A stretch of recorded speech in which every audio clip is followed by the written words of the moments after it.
Hey folks, this is Jake Davis, and today is my 35th birthday. I'm an old man. Well, I'm starting to feel a little old. uh, today I'd like to give you folks a top 5 list. Last month, I did a video talking about the top 5 greatest villains in horror, and I knew then I wanted to do a companion piece with it soon. So today, because it's my birthday and this is something I like to talk about, is the top 5 greatest heroes in movies. And specifically, I want to keep it to action movies. Yeah, sure. There's the great heroics of characters like Atticus Finch, Gandhi, and Gandhi was a real guy, and Clarice Starling. But because of real guys and melodramas and you know other things, it's just the action guys would just stand out anyway for me personally. So I just narrow it down to them. And please keep in mind this is just my opinion, but I kind of feel a lot of this is probably going to be common love too. Anyhow, number 5 is James Bond 007. James Bond has appeared in over 24 films, originally created by Ian Fleming in the early 1950s. He is a gentleman spy with a license to kill. Works for Her Majesty's Secret Service. And it's just he was wisecracking, hard drinking, hard living. I don't want to say misogynist, but definitely a womanizer. James Bond is the only thing that makes James Bond the good guy is the absolute madman he's sent to stop. And that's always kind of been the appeal to me to James Bond, that he's not really a nice guy. My personal favorite guy to ever play James Bond, of course, is everybody's probably favorite, is Sean Connery. And my personal favorite film in the franchise is, I gotta say, Skyfall. Skyfall was great. It just because it was a throwback. It wasn't really trying to be it wasn't trying to be something modern. You know what I mean? Like so many Bond films of my time were.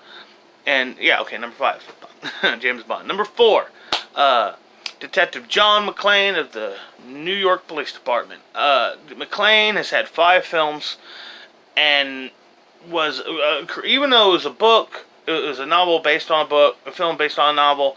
The character of John McClane was created for the films. McClane, when we first meet him in Die Hard, I did my whole retro review for it last year. Check that out.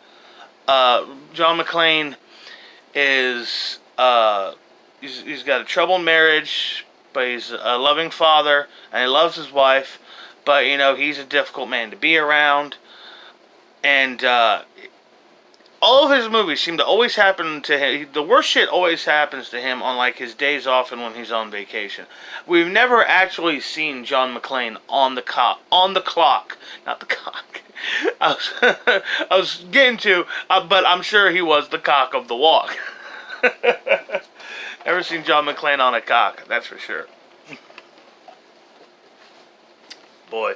Alright, number 3 is, oh god, what was number 3? Oh, Indiana Jones. Professor Jones, man. Henry Jones Jr. Indiana Jones has appeared in 4 Steven Spielberg films, all played by Harrison Ford, and had a short-lived TV show about him as a younger man in the early 90s called the Indiana Jones Chronicles, or was it the Chronicles of Young? I don't know, but I watched it because it was Indiana Jones show. Indiana Jones is an archaeologist, an explorer, and a tomb raider. And he's always, it's always important to him to preserve the history and the artifacts and keep them out of the hands of evil, and it belongs in a museum. And he hates snakes, and the magic is always real. The legends are always real, despite what religion they are. And really what's so great about Indiana Jones to me is that he is so leaps and bounds. He is the living example of the saying, a hero is only as good as his villain. That's bullshit. I mean, because Indiana Jones is just great. And you can't cheat and just say, well, the Nazis are great villains. No. That doesn't count. That's not the same. When you're comparing Batman and the Joker, that kind of thing. That kind of pairing. Jones doesn't have that character. Belloc, probably the closest to it. Because it's also another archaeologist, but just evil and wicked, and all for the money and the glory of it. And yeah, Indiana Jones is great. Raiders of the Lost Ark is one of my all-time favorite films. And the truck sequence in it is, to me, the best action scene in movie history. Which brings me to number 2, Batman. Fuck yeah, it's Batman. Batman's the shit. Batman's the everything to me. Boom, boom. Again. Batman '89 is my all-time favorite movie, and the reason the character, favorite movie is just what movies I love. I'm not saying it's the greatest movie of all time, because it's not, but it's my favorite movie. It's a difference. Anyhow, the reason Batman's not number 1 and number 2, because as a fan of the comics, I've read so many comics and shit over the years, gotten everything, anything to get my hands on Batman wise, merchandise, comic books, toys, movies, cartoons, my whole life. I love Batman, but I've always felt the character, the portrayal of Bruce Wayne in like every live action theatrical form has been wanting.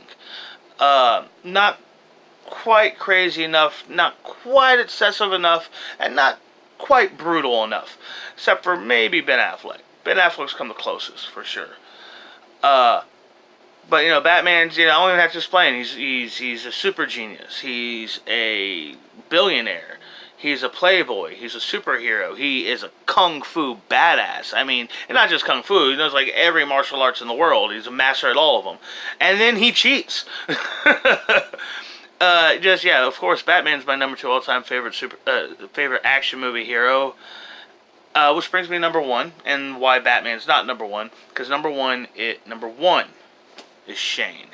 Shane was probably the most important film to me growing up as a kid. I know there was a sequel to it, maybe a TV movie remake to it. I think in the 70s, but I've never seen it, never bothered. I do not care. I don't care, because Shane was Shane. Shane didn't need a sequel. Shane didn't need to be fucking recast, and it should never ever be remade. It is the most beautiful film of all time. Visually. Alan Ladd's performance as the wandering gunslinger who comes across this farm and has the opportunity to not only start over, not so much start over, but to just have a peaceful life.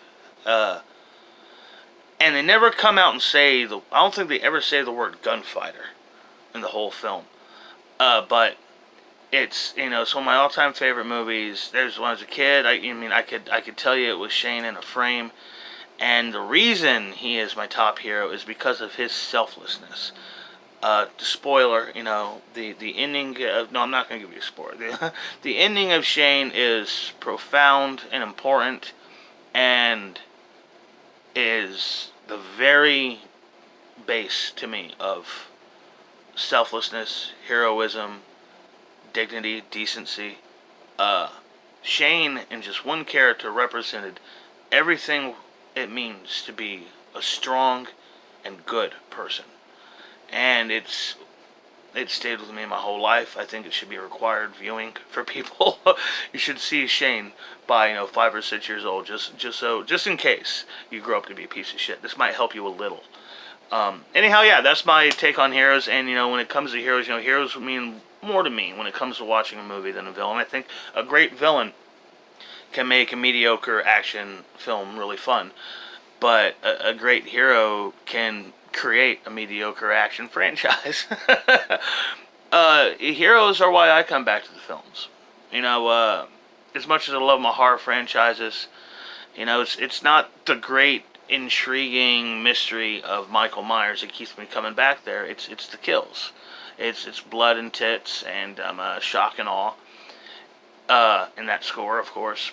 But I want to see James Bond because I want to see James Bond struggle, try, fail, have to rely on his wit and his equipment. Same thing, with Batman. Shane is the only guy in this list that wasn't a franchise hero, but just Shane means so much more than just action movie stuff. By the way, that is an action movie. Westerns count. So yeah, that's my list. I hope y'all enjoyed this. I'm gonna, I guess, go do something for my birthday. I'm not really sure what, but I'll do something. I'll figure it out. I'm Jake Davis, and I'll catch you on the fly.